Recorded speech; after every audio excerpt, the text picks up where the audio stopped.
সজ্জিতা হলেন। অপর রামচন্দ্রী মূর্তিতে হিমাচল দিলেন সিংহবাহন, বিষ্ণু দিলেন চক্র, পিনাক পানি শঙ্কর দিলেন শূল, জম দিলেন কালদণ্ড, কালদেব সুতীক্ষ্ণ খড়গ, কালদেব সুতীক্ষ্ণ খড়গ, অষ্টচন্দ্র চন্দ্র অষ্টচন্দ্র, কুবের রত্নহার। সকল দেবতা এই মহাদেবীকে নানা অলঙ্কারে অলঙ্কৃত ও বিবিধ প্রহরণে সুসজ্জিত করে অসুর বিজয় যাত্রায় যেতে প্রার্থনা করলেন। রণদুন্দুভি ধ্বনিতে বিশ্ব সংসার নিনাদিত হতে লাগল। যাত্রার পরিবেশ নরলোকবাসী সকলে এই দশপ্রহরণধারিণী দশভুজা মহাশক্তিকে ধ্যান মন্ত্রে করলেন অভিবন্দনা।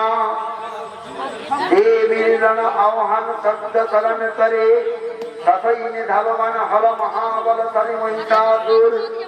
অসুররার লক্ষ্য করলেন মহালক্ষ্মী দেবী তেজ প্রভাবে আলোক জ্যোতির্ময়, তার মুকুট গগন চুম্বন করছে, পদতলে বৃক্ষিয়ানতা আর ধনুক টঙ্কারের সকল প্রকম্বিত।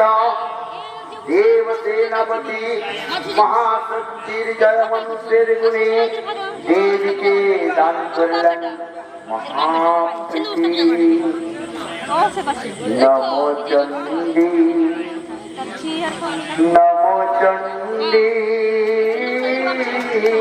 নমো চণ্ডী নমো চণ্ডী নমো চণ্ডী